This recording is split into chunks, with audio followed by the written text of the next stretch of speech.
দেশি মুরগির ঝোল বাঙালি রান্নাঘরের এক অনন্য পদ। এতে ব্যবহৃত উপকরণগুলো সাধারণ হলেও এই মাংস রান্নার ধরন আর মাংসের গুণগত মান একে কিন্তু অসাধারণ করে তোলে। বিশেষ করে শীতের দিনে ধোঁয়া ওঠা গরম ভাতের সাথে এই ঝোল খাওয়ার মজাই আলাদা।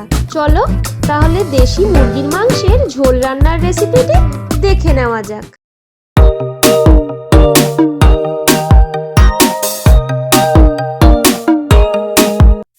এই দেশি মুরগিটি আজ সকালেই বাবা আমার মামার বাড়ি থেকে নিয়ে এসেছে।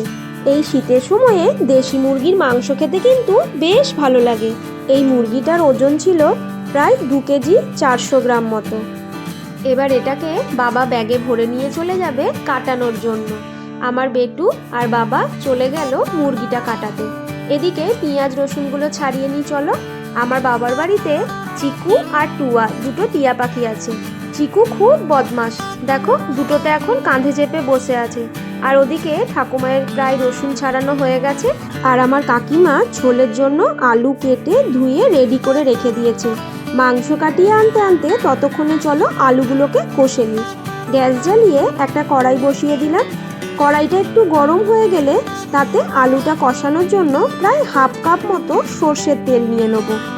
যে কোনো মাংস রান্নার ক্ষেত্রেই সর্ষের তেল দিয়ে মাংস রান্না করলে এর স্বাদ কিন্তু বেশ ভালো হয়। তেলটা গরম হতে থাক ততক্ষণে এই লঙ্কাগুলোকে চিড়ে নিচ্ছি। এই রান্নাতে আমি কোনো রকম শুকনো লঙ্কা ব্যবহার করব না, কাঁচা লঙ্কা দিয়ে পুরো মাংসটা রান্না করব। তেলটা খুব ভালোভাবে গরম হয়ে গেছে।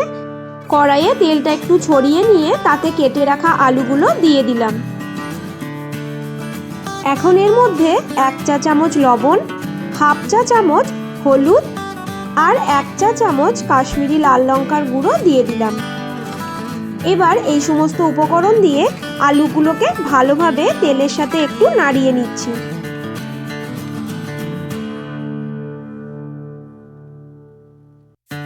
এখন কড়াইয়ে ঢাকনা দিয়ে দিলাম আর গ্যাসের ফ্লেমটাকে লো করে দিলাম। এদিকে মাংসও চলে এসছে। দেখো মাংসগুলো সব এই সাইজের কাটিয়ে এনেছে। আর মাংসগুলো দেখতে কিন্তু পুরো খাসির মাংসর মতনই ছিল। এবার মাংসগুলোকে 2-3 বার জল পাল্টে পাল্টে খুব ভালো করে ধুয়ে নিতে হবে। মাংসর মধ্যে অনেক ছোটোখাটো লোম নোংরা ছিল, খুব ভালো করে সেজন্য আমি ধুয়ে নিয়েছি। এদিকে আলুগুলোও খুব ভালোভাবে কষানো হয়ে গেছে। এবার আলুগুলোকে তুলে নিচ্ছি।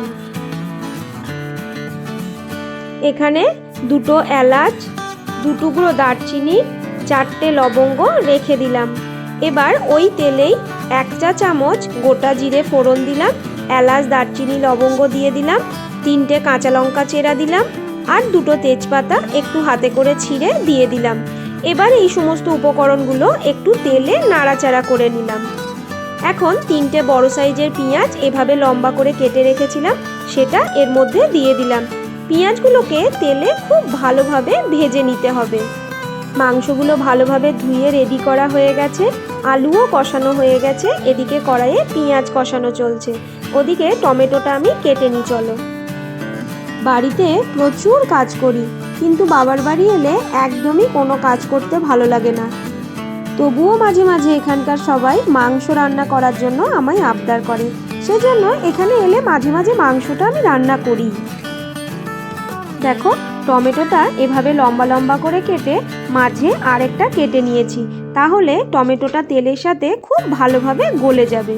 ওদিকে পেঁয়াজটাতে হালকা বাদামি রং ধরে গেছে। পেঁয়াজটা লো ফ্লেমে ভাজতে দিয়ে আমি টমেটোটা কাটছিলাম।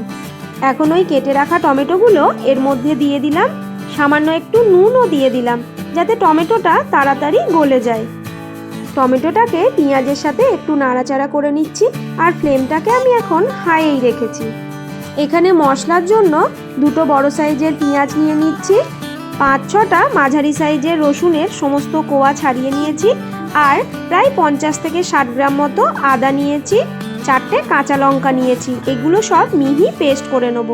এখানে কড়াইয়ে দিয়ে দিলাম একটা মাঝারি সাইজের ক্যাপসিকাম কুচি। ক্যাপসিকামটাকেও তেলের সাথে একটু নেড়ে নিচ্ছি। ক্যাপসিকামটা খুব তাড়াতাড়ি গলে যায়, সেজন্যই অনেকটা পরেই এর মধ্যে দিলাম। এবার আদা, রসুন, পেঁয়াজ আর কাঁচা লঙ্কার যে পেস্ট তৈরি করলাম সেটা এর মধ্যে দিয়ে দিচ্ছি।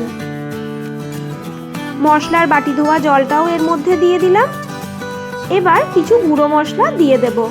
3 চা চামচ হলুদ গুঁড়ো দিলাম, 2 চা চামচ কাশ্মীরি লাল লঙ্কার গুঁড়ো দিলাম, এতে রঙটা খুব ভালো হবে।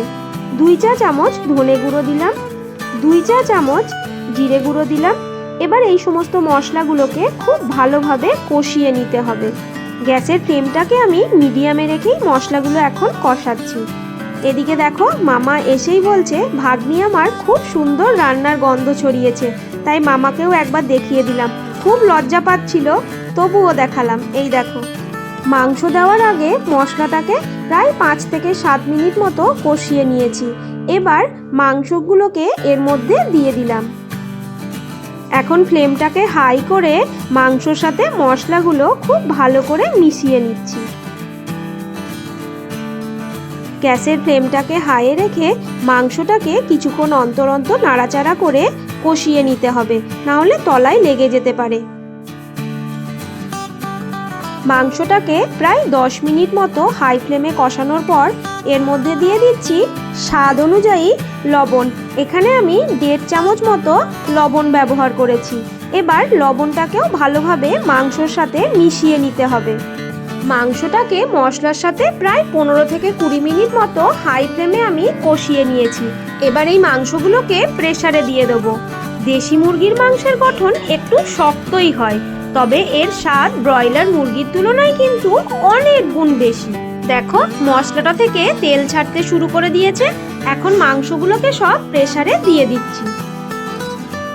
কষা মাংসটা থেকে এত সুন্দর গন্ধ বেরিয়েছে। মাংসগুলো সব প্রেসারে দেওয়া হয়ে গেছে। এবার কড়াইটা একটু চেঁচে এই মশলাটাও প্রেসারে দিয়ে দেব।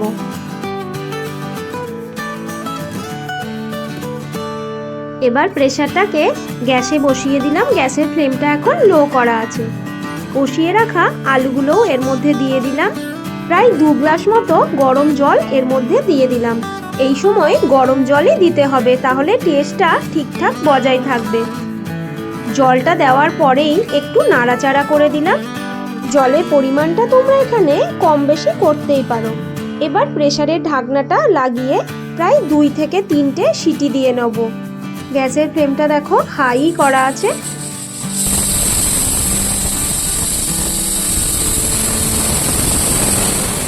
মাংসটা সেদ্ধ করার জন্য 3টে সিটি দিয়ে নিয়েছিলাম, আর সিটিটা অনেকক্ষণ পরই ছাড়িয়েছি। কালারটা দেখো কি দুর্দান্ত এসছে, আর এত সুন্দর একটা গন্ধ বেরিয়েছে, একদম খাসির মাংসের মতো।